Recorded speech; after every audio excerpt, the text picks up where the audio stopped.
Hetrick. There's our recording. So hit the got it button. Ross is president and founder of the Thaddeus Stevens Society, which started in 1999. And if you're like me, you think, okay, 1990s, that's like yesterday. That's 21 years ago. Good heavens. The nonprofit society is dedicated to promoting the legacy of arguably the most powerful congressman during the Civil War era. Thaddeus Stevens was a fearless champion of freedom and equality. Our speaker is a native Virginian and a graduate of the University of Virginia. And although this is the first time we've laid eyes on each other, I share a kinship with Ross because he spent 2 decades in the newspaper business. And that's where I got my start. I didn't last 2 decades, however. I found out I liked to eat and I got into marketing.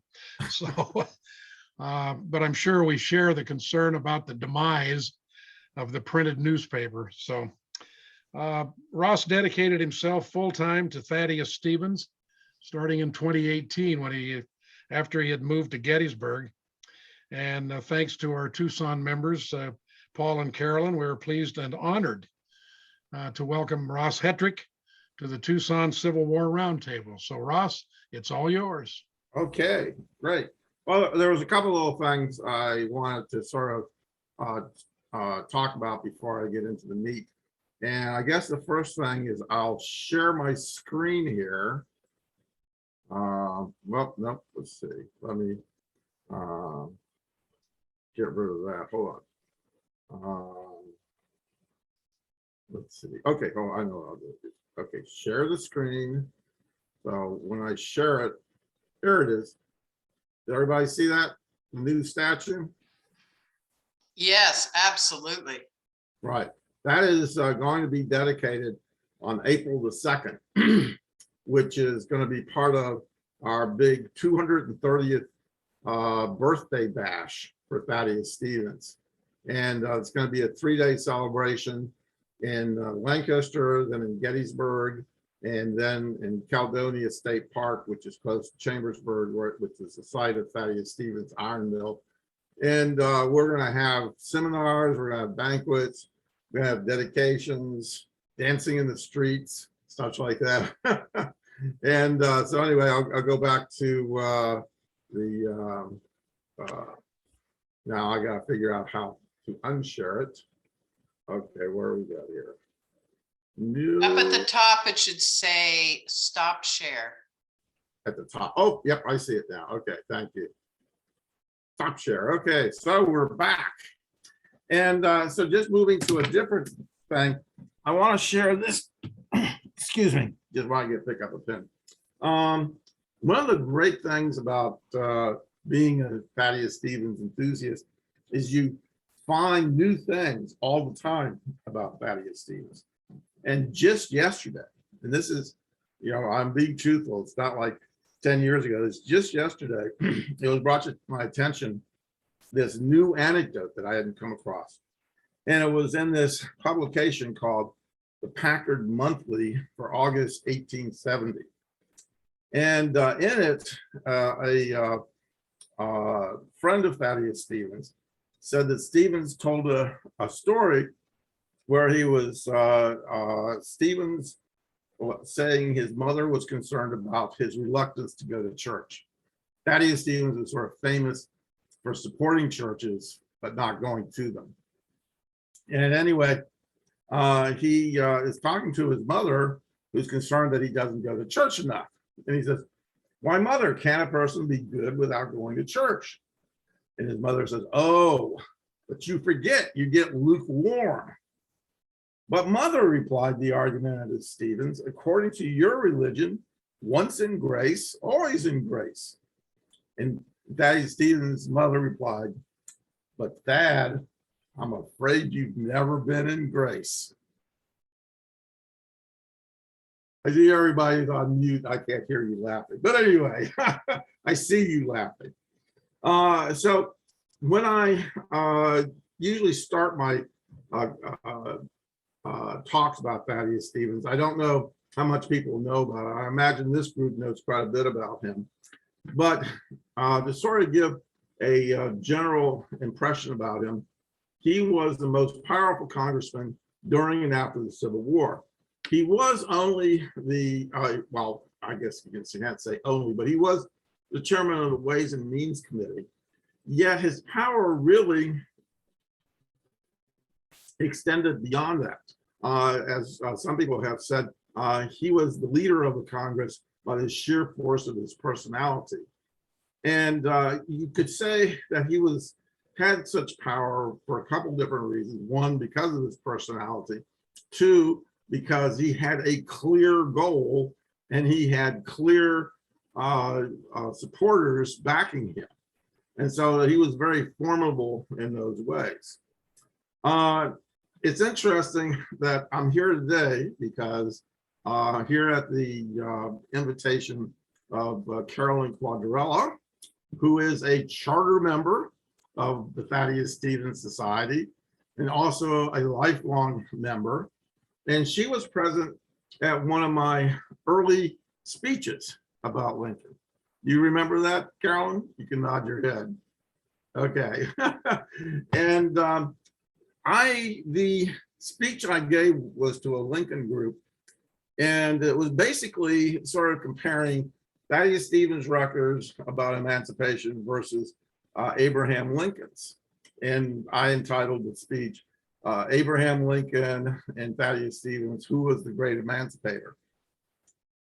And I gave a lot of reasons why Thaddeus Stevens should be considered as important as Abraham Lincoln. And of course, this rubbed people who were very much Lincoln disciples the wrong way. And right at the end of giving my speech, a guy in the back says, yeah, Thaddeus Stevens had us all sorts of bluster, but how many slaves did he free? Yeah. And I sort of, yeah. But if I had it to do over again, I think I would have said, if I could have those people back, that it wasn't a question of how many he freed versus how many Abraham Lincoln freed. It's how many.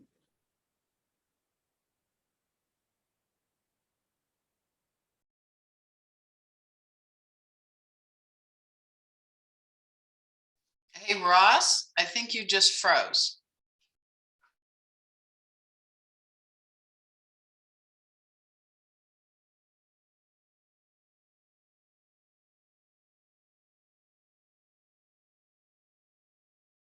Still, yeah. Have I not been broadcasting? Okay, so you froze, but go Oh. back to the place where you were just saying how many slaves Thaddeus Stevens freed versus how many slaves Lincoln freed. Right. Okay. Now I was going to say what I should have emphasized is how many slaves both of them freed together. Okay, I'm coming across now. I'm not frozen anymore. Because really, they were working as partners. Okay. And even though it may have seemed to be, and they were antagonistic, they actually worked very much together. In fact, it was obvious to contemporaries at the time of how much they worked together. And let me give you one quote that was from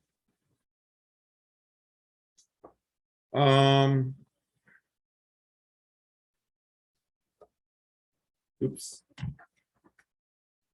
It was from an A.K. McClure, who was a publisher in Chambersburg, Pennsylvania.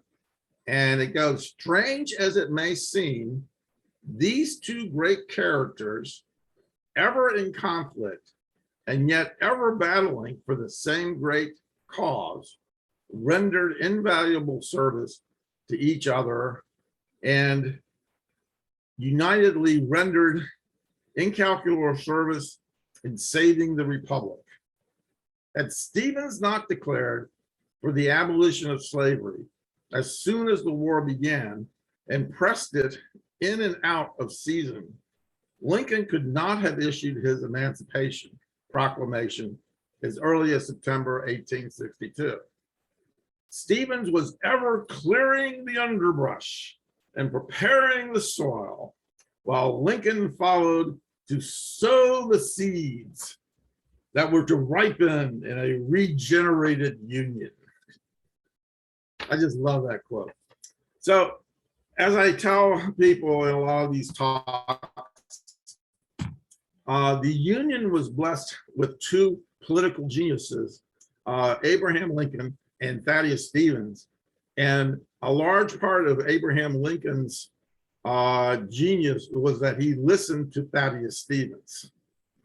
In fact, you know, it's sort of, they would, Thaddeus Stevens and other abolitionists would bug Lincoln so much that he actually made a joke about it. And in fact, let's see, Lincoln commented one time that Stevens, Charles Sumner, and Representative James F. Wilson of Iowa simply haunt me with pleas for an Emancipation Proclamation. Wherever I go and whatever I do, they are on my trail and still in my heart.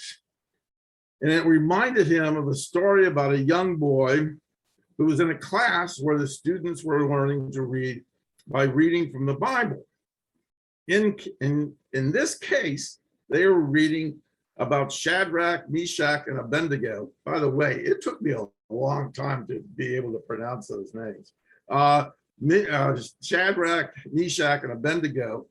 When it came, when it came to the boy's turn to read, he stumbled over Shadrach, he floundered on Meshach, and went to pieces on Abednego, earning him a slap on the side of the head from the teacher. Whimpering, Bud was the student's name, pulled himself together as other students read. But when it came at his turn to read again, he let out a great howl. The teacher asked what was the matter, and Bud replied, "Look, there, master, there comes them same damn three fellows again." So they were very common to Lincoln. Now, that's not to say that Lincoln didn't make mistakes, and I'm sure you all will agree that there were various mistakes that he made during the course of his administration. But probably the worst mistakes that he made, let me just sort of, were two of them. And the first one was coming out with the preliminary Emancipation Proclamation in September 1862. Now you say, well, what was the problem with that? Well, if he had come out with it earlier, maybe people would have forgotten it. But since it came out so close to the elections, it actually hurt the Republicans quite a bit. And this is something that I have really not heard about this very much from any historians until this recent book came out called Congress at War by Fergus Brodovich. Are any of you familiar with that? You can raise your hand if you've heard. It's a great book about how Congress was so important during the Civil War. Are you looking for it there, Carolyn? Okay, well, anyway, it seemed that because of the Republicans still had a majority in the House of Representatives. However, the clerk of the House at the time did not like the Emancipation Proclamation. And his name was Emerson Hetrick. And the Congress, the year before, had passed a law which gave the clerk of the House a lot of authority in the ability to reject questionable congressmen, for the election of questionable congressmen. And Etheridge was making deals with the Democrats that he would reject enough Republicans coming into the new Congress on December 7th, 1863, that they would be able to elect, let's see, the guy's name, Well, the last name was, Samuel Cox.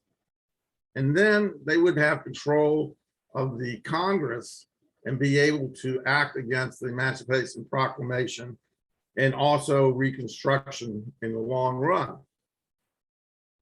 However, and this was very concerning to the Republican administration. In fact, Abraham Lincoln met with Thaddeus Stevens the day before, December 7th, 1863, to come up with a plan to prevent this from happening. And sure enough, Etheridge did challenge like 22 different Republicans that had been elected.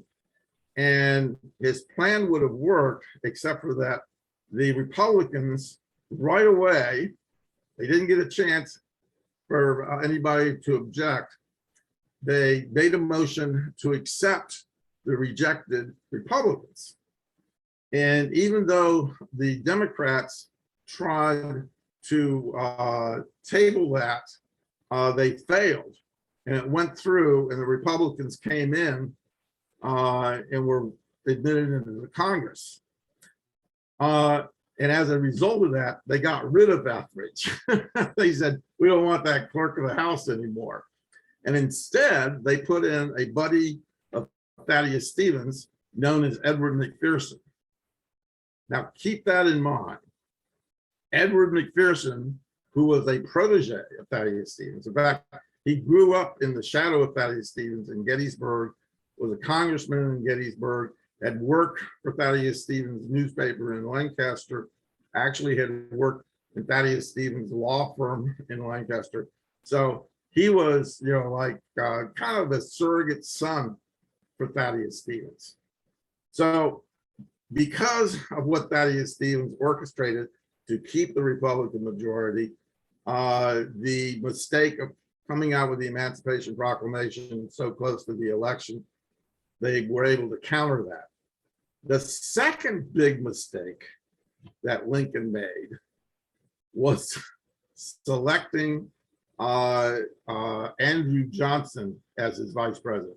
Now, he kind of, his fingerprints on that are not very visible, and everybody doesn't want to, nobody seems to want to take responsibility for him becoming vice president.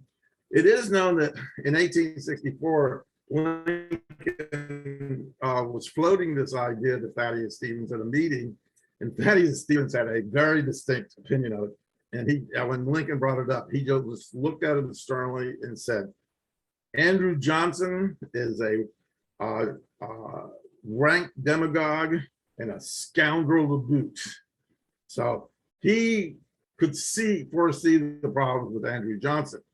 And sure enough, as many of you may know, after Lincoln was assassinated, there was this several-month period from April until December that Andrew Johnson had a free hand. Congress was not in session.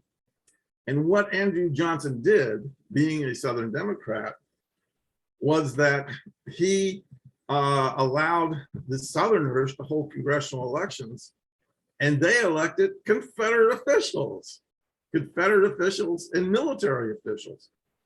And these people were so arrogant that they let it be known that they were going to come up and get together with their Democratic allies in the North and take over Congress, and they were going to reject the federal debt, embrace the Confederate debt, so that the federal government would be paying for the war against them. And even worse, they were going to reinstate slavery. Now, with a group like this, they probably know how they were going to reinstate slavery through the Black Codes, because the 13th Amendment abolished involuntary servitude, except if you were a convict in jail. So the Southerners are pretty clever people. They said, fine, we'll just make all Black people convicts. And they did this by saying, if you step off your plantation and say a sheriff meets you and say, hey, you have a job? He said, no, I just stepped off my plantation. Well, then you're a vagrant. And either you give me $250, which of course they didn't have, or you're put back on the plantation as convict labor. So they really between the period of time that Johnson became president and the time that Congress reconvened, they were basically reinstating slavery.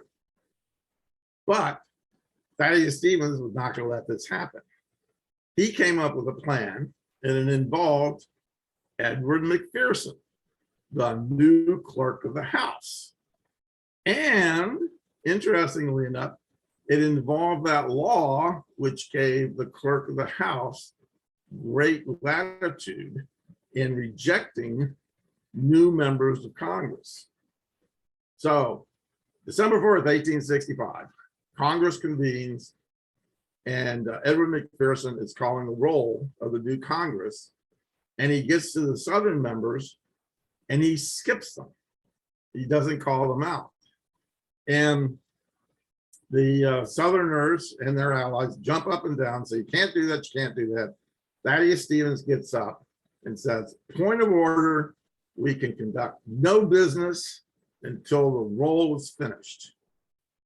And the roll is finished, and immediately the Republicans introduce the measure to elect the Speaker of the House. And the Southerners are out, and that was the beginning of Reconstruction. If the Southerners had been successful in coming in there, there would never have been a 14th Amendment to the Constitution or Reconstruction, and probably not the 15th Amendment either. So it was really December 4th, 1865 was a turning point. And this is something that I just learned in recent years as I was explaining what happened 2 years before that, 1863, was like a mirror image where Thaddeus Stevens was able to get around, keeping the Speaker of the House, or not the Speaker of the House, the Clerk of the House from rejecting congressmen. And in 1865, they used that law to reject the Confederate congressman. So he got it both ways. And in that way, he was able to prevent the Democrats from gaining control in 1863. And once again, he was able to exclude the Democrats from the South in 1865. So, let me see. So, of course, perhaps the greatest achievement of Thaddeus Stevens during his time as the most powerful congressman was the 14th Amendment. And what I have found over the years is even though the 14th Amendment is so important, it is virtually unknown by most people. And I say that the 14th Amendment is the greatest unknown amendment to the Constitution, fathered by the greatest unknown person in American history.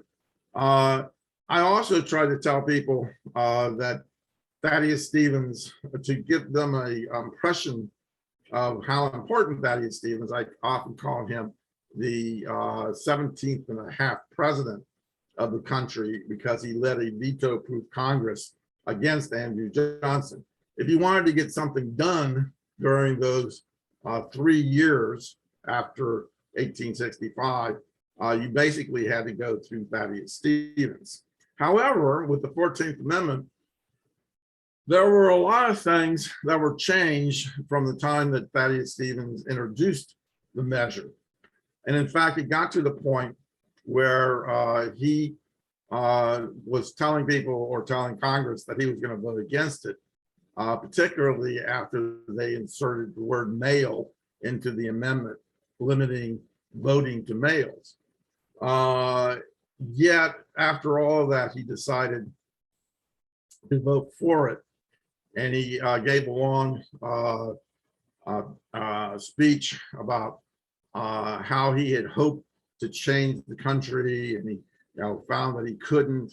And he says, "Why am I doing this? Because I work with men and not with angels." So Thaddeus Stevens, while he was very idealistic, he was also a very practical politician. Now, what I'd like to do, let me look here.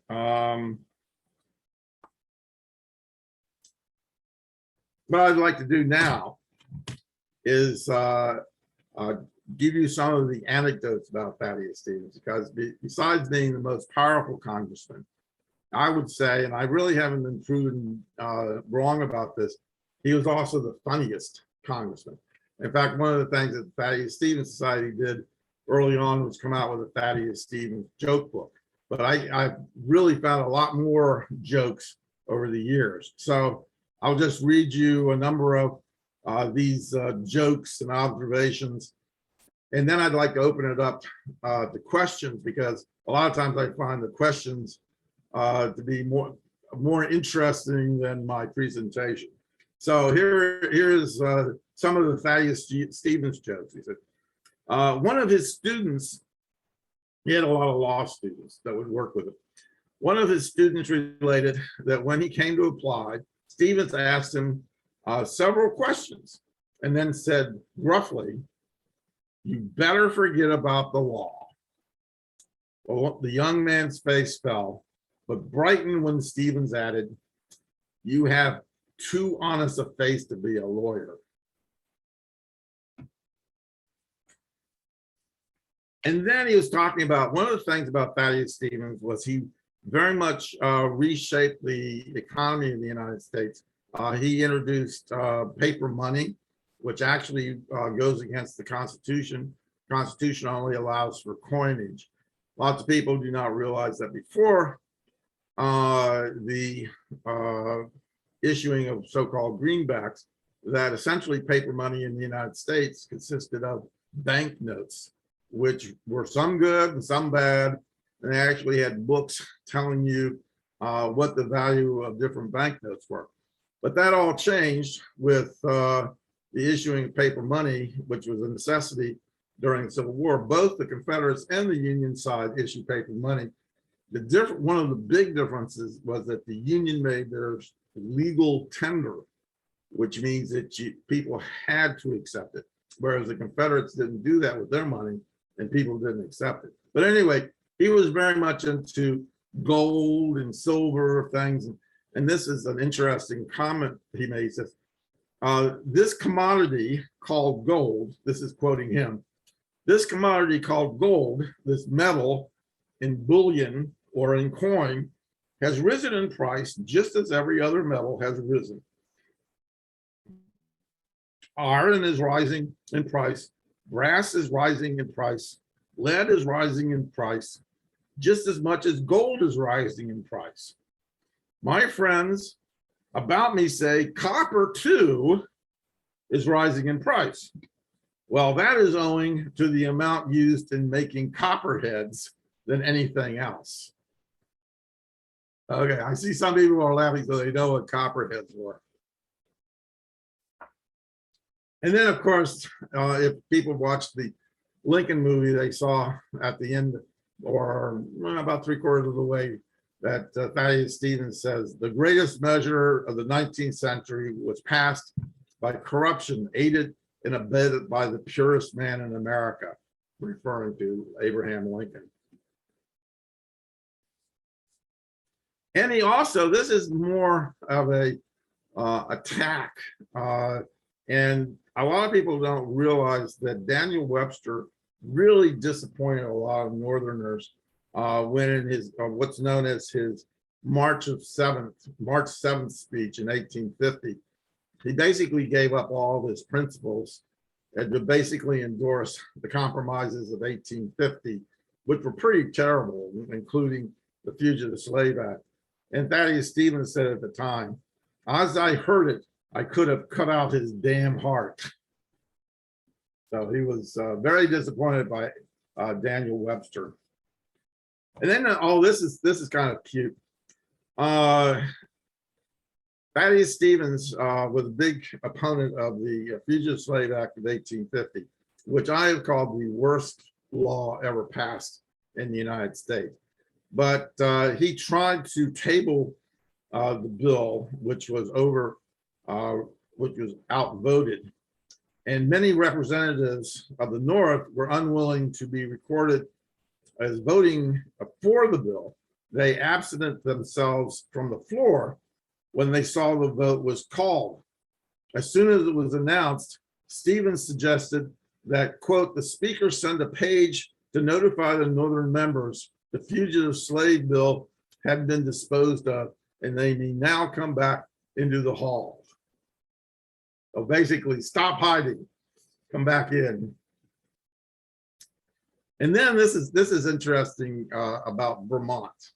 One winter, when Thaddeus Stevens had come back to Vermont home, he was the victim of a severe cold. Maybe they had COVID back then. Anyway, and could not leave the house for many weeks. One of his callers was the late Lewis Clark, a man of short stature, and who in earlier days had been a playmate of the old commoner and was a near neighbor of the Stevens family in their Peacham home. Wearing a buffalo coat, almost lost in the coat, his upturned collar completely covering his ears and face from a fur cap over his head. And he came into the house with Thaddeus Stevens. Thaddeus Stevens said, "Is that you, Lewis?" And he replied, "Yes, Thad." "Well, skin yourself and sit down," said Stevens.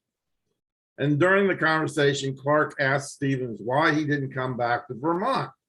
"No," Stevens said, "you have but 2 seasons here, winter and late fall." And then there's a case where a letter writer sent him a letter saying that he had heard that Thaddeus Stevens was an unbeliever. And Thaddeus Stevens replied in a letter, he says, "I have always been a firm believer in the Bible.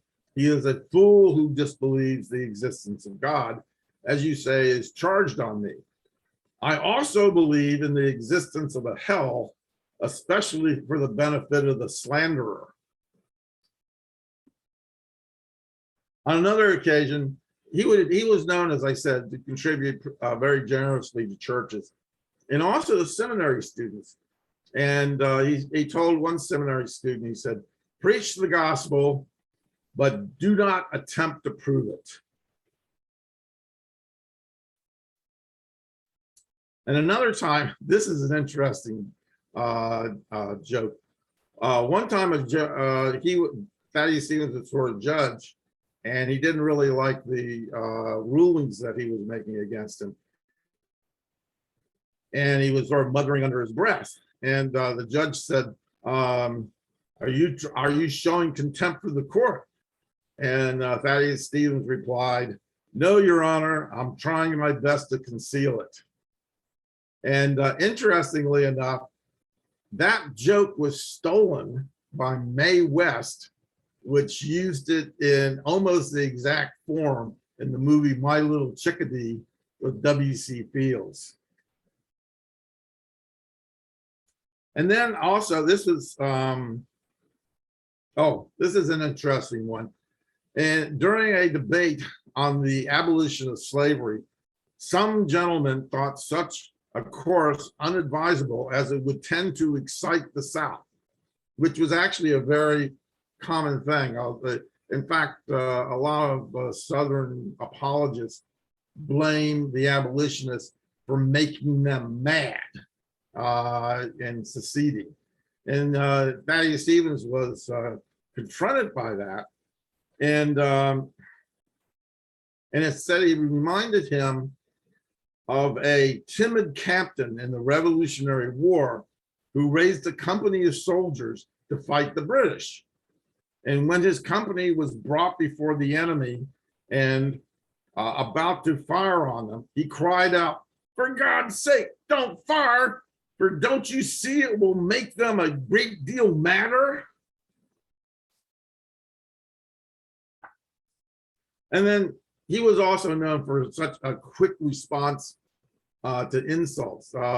Another famous joke was where he is walking down a very narrow sidewalk in Lancaster, and a political enemy is walking up towards him. And the political enemy scowls and says, "I never stand aside for a skunk." And Thaddeus Stevens steps off the curb and says, "But I always do." And And I have to say, this is perhaps, and I can't believe that it wasn't more prevalent, but this is such a great commentary on all of the people who tried to rationalize slavery as being something that the slaves liked. And here he says, gentlemen on this floor and in the Senate have repeatedly during this discussion asserted that slavery was a moral, political, and personal blessing, that the slave was free from care, content, happy, fat, and sleek. I like that description. Comparisons have been instituted between slaves and laboring freemen, much to the advantage of the condition of slavery. Instances are cited where the slave, after having tried freedom, had voluntarily returned to resume his yoke. Well, if this be so, let us give all a chance to enjoy this blessing. Let the slaves who choose go free, and the free who choose become slaves. If these gentlemen believe there is a word of truth in what they preach, the slaveholder need be under no apprehensions that he will ever lack for bondsmen. Their slaves would remain, and many freemen would seek admission into this happy condition. Let them be active in promulgating their principles. We will not complain if they establish societies in the South for that purpose, abolition societies to abolish freedom, nor will we rob the mails to search for incendiary publications in favor of slavery, even if they contain seductive pictures of those implements of happiness, handcuffs, iron yokes, and cat o' nine tails. So anyway, that I think that was the greatest put down of that whole argument that slavery was a good thing. So at this point, I'd like to open up the questions. I guess people can raise their hands and be unmuted, or how are we going to do that? Yeah, let's see. Anybody who has a question, just go ahead and unmute. There's just a few of us, so I don't think it's going to be a problem unless you have a cat or dog or No, small I don't have child any. there. No pets. I'm not talking about you. I mean the Oh. other people unmuting. Okay. I see there's a person with a hand up there. Stephen. Hey, thanks, Ross. Interesting. You did mention the Lincoln movie with Tommy Lee Jones. What's your opinion? How did Jones do in portraying Stevens? What's your grade for his acting? Well, I really love Tommy Lee Jones, and I think he was really robbed of the Oscar for supporting actor. The the problem with Tommy Lee Jones is, while he's a fantastic actor, I don't think he's a very good human being, and he kind of rubs people the wrong way in Hollywood. And I think, I mean, the guy who won supporting actor was the demented dentist in Django Unchained, which was the worst, one of the worst. I mean, I really hate Quentin Tarantino. Boy, terrible director. That's a terrible movie. And, frankly, Tommy Lee Jones outshone Daniel Day-Lewis. I mean, he was a lot funnier and a lot more engaging than Daniel Day-Lewis. As far as the whole movie, as you may or may not know, this is the third movie that actually has Thaddeus Stevens as a character. The first two had him as a villain, particularly in Birth of a Nation, where Thaddeus Stevens is the villain and the heroes of the Ku Klux Klan. Then there was Tennessee Johnson in 1942, where Lionel Barrymore, who was Mr. Potter in It's a Wonderful Life, was Thaddeus Stevens, and Van Heflin was Andrew Johnson. And once again, Andrew Johnson, one of the world's presidents, was the hero, and Thaddeus Stevens was the villain, though not as much of a villain as Birth of a Nation. Lincoln, for the first time, had Thaddeus Stevens as a hero. Now, I can nitpick for half an hour or more the historical inaccuracies, but it did portray the personality of Thaddeus Stevens accurately. Now, the part where he is having a discussion in the kitchen with Lincoln and Lincoln's giving political advice is kind of crazy, because Thaddeus Stevens is the greatest parliamentarian in US history. He would be giving Lincoln advice on how to get something done. So there's things like that, but these are the movies. But they got the overall thing correct. And I think Tommy Lee Jones did. And actually it doubled our membership and sort of put Thaddeus Stevens. It really was a turning point for Thaddeus Stevens' reputation. And we have gotten a lot more members, a lot more support. And I think that we probably wouldn't have, we would not be in a situation where we're going to be putting up a statue now if it hadn't been for the Lincoln movie. Interesting. Yes. Grossman? I have a question. Yeah, Ross, I actually have the same question Steve had, but I have another one too. You mentioned Stevens was such a terrific politician and was able to get some things done, but my impression of the quote radical Republicans where they were really in the minority until the Civil War actually broke out. Why wasn't Stevens more successful in gaining more support? You mean after the Civil War broke out? No, before.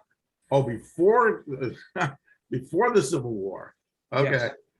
I would say for one reason, the reason is because you had the South in control of Congress.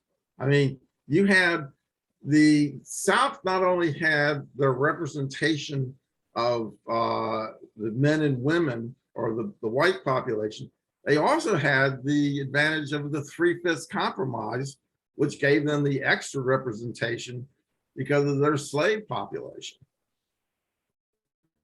And they were a large part of the Congress. Thaddeus Stevens' power during and after the Civil War was, a lot of it was because the South wasn't there anymore, which one of the ironies of the Civil War was, as you may or may not know, Lincoln was actually a minority president. He only got like 40% of the vote. Yeah. And that was because the Democrats split three ways. And actually, the Southern Democrats increased their representation in Congress as a result of the 1860 election. But if they couldn't have the presidency, they weren't going to stick around. So that's one of the big reasons, is even though the radical Republicans were a minority, they became a large minority once all the Southerners left. And it continued on because Thaddeus Stevens and Edward McPherson were successful in keeping them out of Congress after the Civil War. If I have a follow-up, how was Stevens regarded by his fellow Republicans? He was lauded all over the place. He, in fact, there was a booklet put out after his death, where it was just eulogy after eulogy from fellow Republicans, actually praising him for being so forthright and such a leader in the cause of equality during Reconstruction and working on the 14th Amendment and such. So he was very well regarded in the fort. And interestingly, I write a monthly column for the Thaddeus Stevens Society, and the congressman who had those eulogies really believed that he was so famous. I mean, newspapers devoted the entire front pages of their newspapers when he died And they thought there would be statues all over the place to him. But as one person put it very succinctly, the South lost the war, but won the peace. And I'm sure you guys are all familiar with the incredible success of the lost cause mythology. And because of that, and also because he was a member of Congress rather than a president, he got short shift. And then a whole history school, the Dunning School of History, basically came out and said that he was a terrible person, that Reconstruction, was this northern vengeance against the South. And when you press these people about, well, what was the northern vengeance? Did he go out and kill a lot of people? Did they try a lot of war criminals? And they had a lot of war criminals. One war criminal was tried, and that was the commandant of Andersonville. And the South had such a very soft, reaction by the North. And they point to the fact that the vengeance was giving Blacks the right to vote and to participate in politics. And the Southerners saw that horrible, horrible things. And of course, nowadays we say, well, isn't that just justice? So kind of a long answer, but next question. Okay, Steve? Steven, you got I'm double reminded- dipping. Yeah, I'm reminded of the old joke because my wife's from Alabama and I heard it forever. That Bear Bryant could have ran and won for the governor of Alabama, but why would he want the demotion? So the question is, like Thaddeus Stevens, did he ever entertain, or was he ever pushed, or did he realize he probably had more power right where he was? That is a great question, because most people, he thirsted after being senator from Pennsylvania. And as you may know, in that era, you didn't get elected senator. You were selected by the legislature. And he tried from like the 1830s right up to his death. And just like months before his death, he was trying to angle to become senator from Pennsylvania. And people had the same reaction that you do. Huh? Why do you want the demotion? I mean, you have all this power in the House of Representatives. Why do you just want to be another senator? But he really wanted that. And then that was something he never could have. Now, interestingly enough, and I haven't really pursued this, but it's kind of interesting. I've read about this. In 1868, when they were sort of looking around for Republican candidates, and they finally settled on Grant, he was actually suggested by some newspapers as a possible presidential candidate. But of course, he had like one foot in the grave at that point, and that never got any traction. In fact, he died before the nomination came up. So yeah, it's an interesting question, and I really would like to be able to go back to him and ask him why did you want? The other question I would want to ask him: why did you keep wearing that wig? Okay, we have a couple of questions in the chat. One Oh, is okay. from Jason, and it's a series of 3 questions. So here we go. Any factoids on his time as chairman of the House Ways and Means Committee? Any notable measures that were passed during his time? And any notables during funding the war during his time as chairman? Okay, well, I guess when you say about factoids, what were the important things? Well, you actually also say what were important measures that were passed as perhaps they originated with the chairman of the House Ways and Means Committee. And actually, there were quite a few things that he was the author of. In fact, a number of things you could say that he was the father of. Like, for instance, I talked about paper money. He was the prime mover in having paper money issued by the federal government. He also redid the banking system so that they created a national banking system in the United States. Before that, all the banks were on a state basis. And I'm reluctant to say this, he also brought about the first income tax during that time. So, which eventually was declared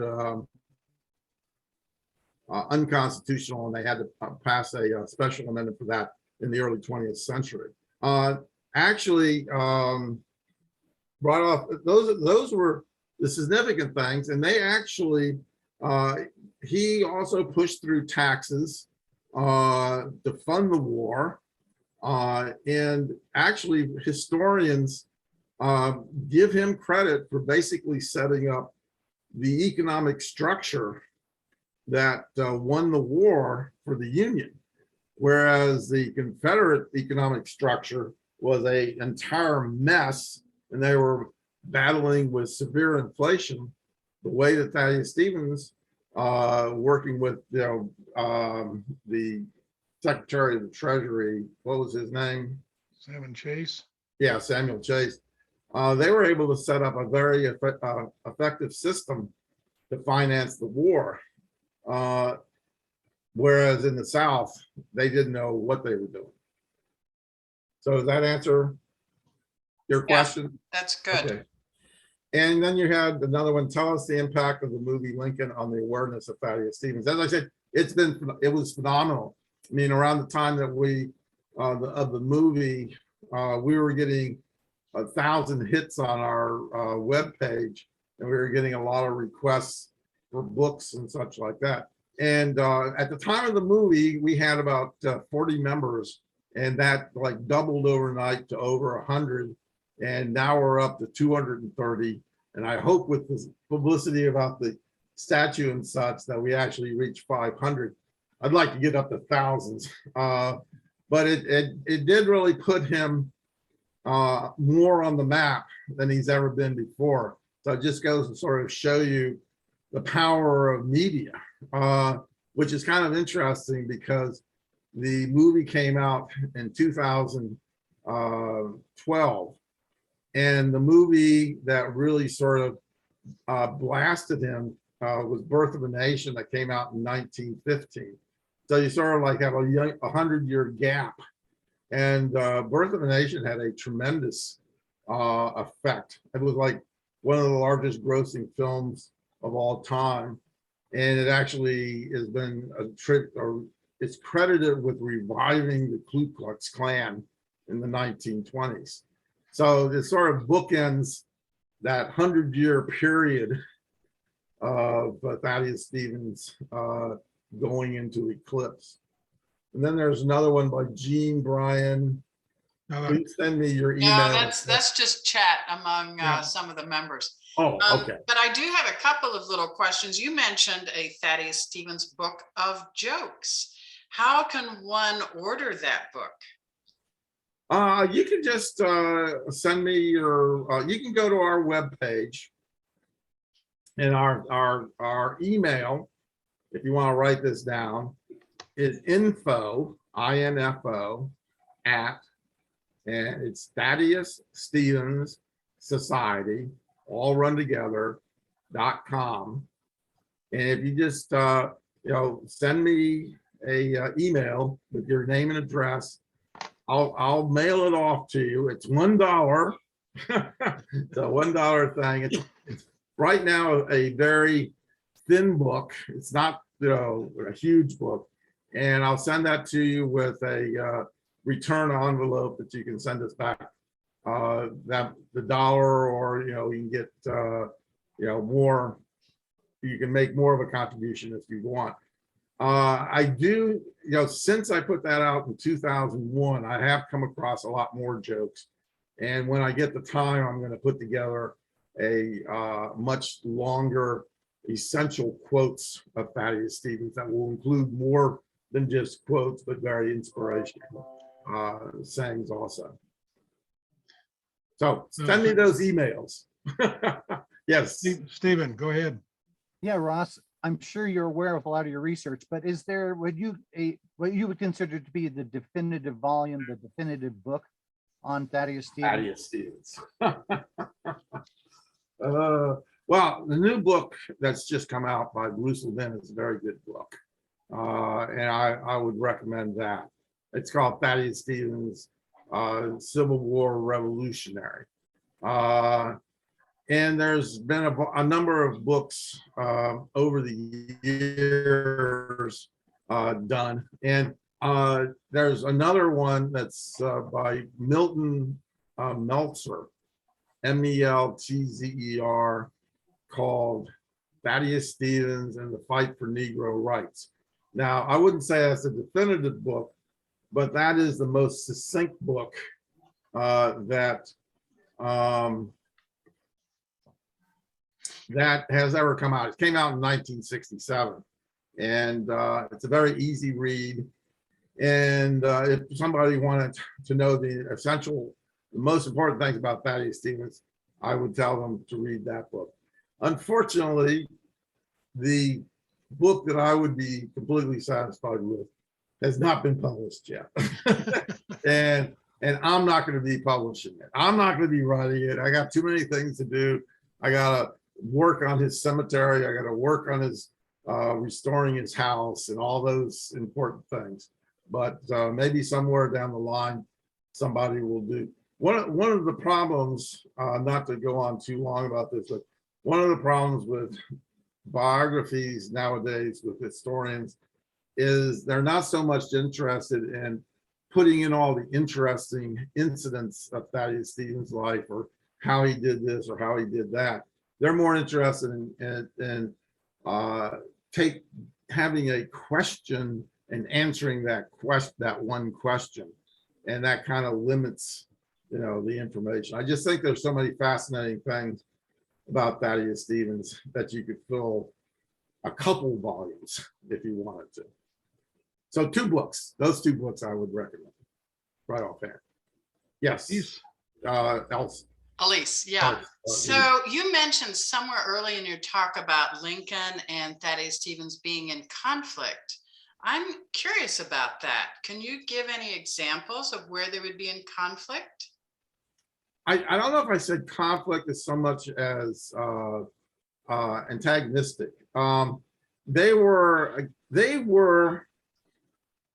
basically, Lincoln moved a lot slower than Thaddeus Stevens wanted. As a lot of you may know, when Lincoln came into office, he actually sent a letter to Alexander Stevens, no relation to Thaddeus Stevens, but Alexander Stevens became vice president of the Confederacy and was a Whig who was a friend of Abraham Lincoln's when they were in Congress. And Abraham Lincoln sent him a letter saying, your slaves are as safe now as they were in the time of George Washington, because Lincoln did not intend to free the slaves. He was absolutely dedicated to the idea that there was not going to be any expansion of slavery. And, he stuck to that. He was good to his pledge for the Republicans, but he really, at the beginning of the Civil War, did not foresee freeing the slaves. And that was because, if the South had stayed in the Union, they would have been protected by the Constitution. Now, when you're talking about conflict, as soon as the South seceded, Stevens was constantly badgering Lincoln to issue an Emancipation Proclamation as a war effort, and Lincoln continued to resist him until it became clear to him that that was the only way that they were going to win the war. So that was the conflict that I was referring to. And then after, but see, the thing that was so great about Lincoln was that he could change his mind, you know, and which was not the case with Andrew Johnson. Andrew Johnson was just, he was stuck in the way that he was thinking and wouldn't change at all. And then the other conflict was that Thaddeus Stevens from the beginning wanted to use the freed slaves to be in the army to fight the Southerners. And Lincoln resisted that until it became very clear that they needed the extra manpower in the army to defeat the Confederates. So yeah, I would call them conflicts, but there were, I guess you could say, friendly conflicts. You know, Thaddeus Stevens was very impatient with Abraham Lincoln. And as that joke about here comes the three damn fellows again, you know, Lincoln obviously knew that. And like I said, it was just a great thing that Lincoln listened to them. Okay, Stephen. Ross, okay, well, what about in the history books that it's kind of a norm that Lincoln was also concerned about trying to keep the border states in, so that was part of his reluctance. You know, you know, everybody's heard that, you know, as Lincoln said, it's good that God's on our side, but Kentucky's more important. And I don't know, you know, he didn't do it, so you don't know whether the border states would have left or not. I mean, there was a lot of, I started at one point sort of looked at the four border states, which were Missouri, Kentucky, Delaware, and Maryland. And Maryland was definitely not going to leave because they basically had them under martial control up there. In fact, I was reading that in Baltimore, where I lived for 18 years, that so as to keep Maryland in the Union, they went to Federal Hill. Or anybody, well, in Baltimore, there's a place called Federal Hill, which overlooks the city. And so the Union troops, right after the war started, mounted all these guns up there so they could hit any part of Baltimore. So Maryland wasn't going to leave, you know, because, you know, they didn't want to get blown away. Missouri, by that time, was kind of actually a hotbed of radicalism. The German immigrants had basically taken over the political control of Missouri, so that was not going to happen. Kentucky, maybe it would have gone, maybe not. You know, Delaware, that was sort of like the least border state of the border states. So, you know, I can't say for certain whether, you know, that would have happened since he didn't do that, but I do know that by waiting as long as he did, he really did hurt their election chances. So, I mean, it's sort of, maybe you're right. Maybe if he had done it right at the beginning, to say 1862, rather than waiting till the end of 1862, it would have driven the border states. It's a big question. But I do know this: the political memory of the American people is about 6 months long, and I can demonstrate that right now. How many people are talking about Afghanistan withdrawal at this point? Everybody's forgotten it. You know, it's a non-issue. I hope nobody's going to dispute that. But anyway, yeah. So I think if you can get something done early in your administration, by the time the next election comes around, everybody's forgotten it. Just have Okay, one other little question here, and then we're coming up to or we've gone past our 12:30, which is okay. But I wondered, I got to thinking about Missouri and so forth, and John Fremont, you know, he has tried to establish the Emancipation Proclamation and got slammed by Lincoln for doing so and dismissed. Were John Fremont and Thaddeus Stevens friends, or did they collaborate on anything, or was this completely independent? I'm sure, you know, considering that everybody at that era knew everybody else, you know, and actually Thaddeus Stevens was more in line with Charles Fremont or It John was John Fremont, wasn't it? John Fremont. He was actually more in line politically with John Fremont. And I believe that there was some rumbling of nominating or running John Fremont as an alternative to Lincoln in the 1864 election. But Thaddeus Stevens didn't go along with that. So yeah, I would say he was favorably disposed towards John Fremont. Yeah. And then Yeah. one other little question, and then I'll stop. But I'm just curious, was Thaddeus Stevens involved at all with Indian rights, or was he only concerned with Black emancipation? I can say he was concerned with all people's rights. Okay, he was an outspoken critic of Chinese discrimination laws, even though he may never have met a Chinese person.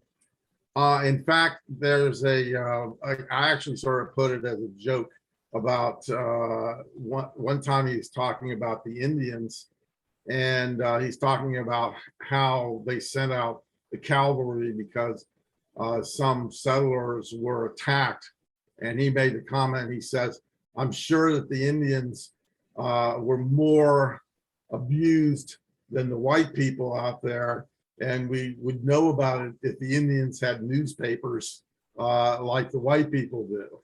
So he pretty much, and I think it's also important that this is something, this is good for the ending. When he was buried, he refused to be in the main cemetery of Lancaster. He's buried in a smaller cemetery in Lancaster, which was open to all people. It was a fully integrated cemetery. And on his epitaph, on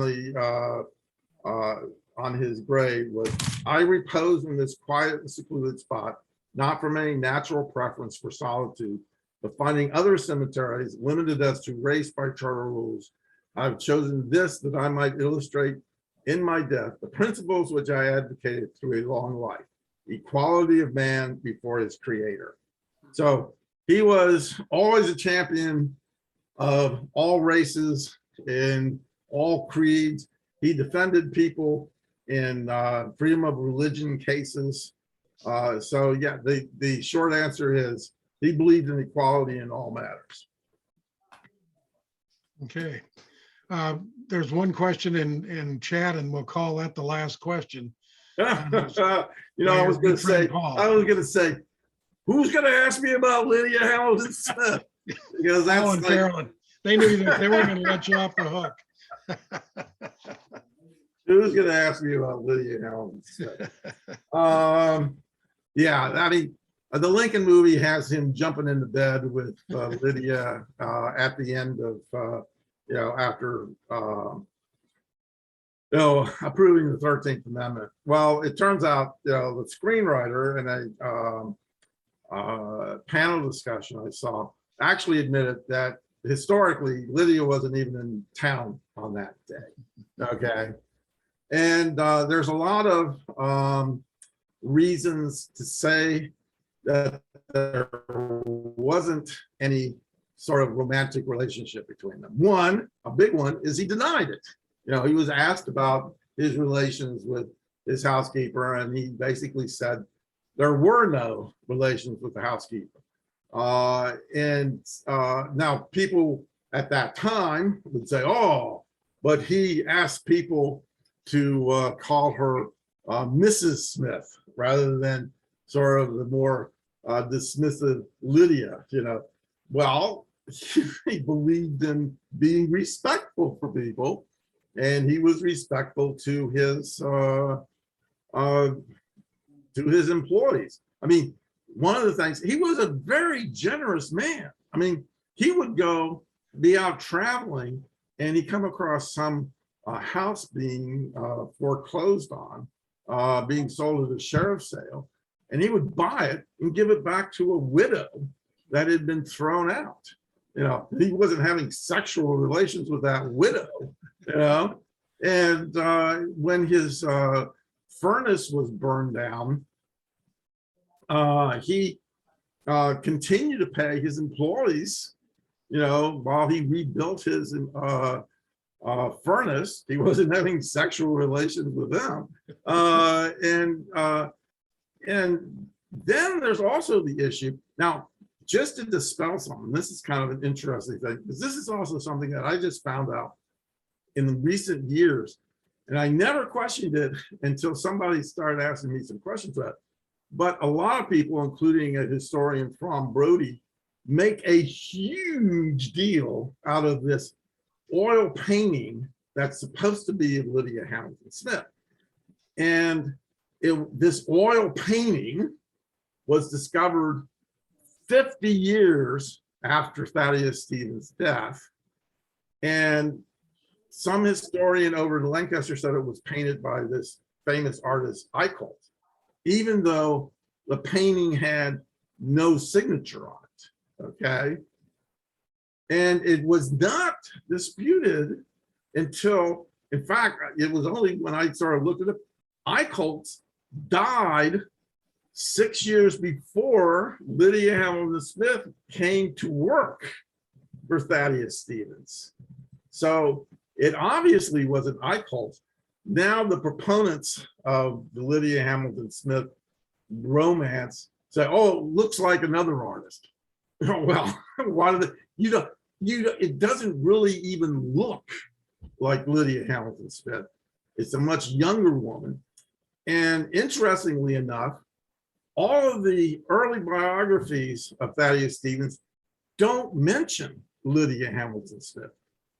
It was only after the 1910s when Dixon, I think it's James Dixon, came out with his book, The Klansman, which Birth of a Nation was based on, which makes a huge deal about Lydia Hamilton Smith, as if she was the black temptress that swayed this white man into this crazy beliefs of equality, you know. And that's when they discovered this oil painting of Lydia Hamilton Smith, which is an interesting coincidence.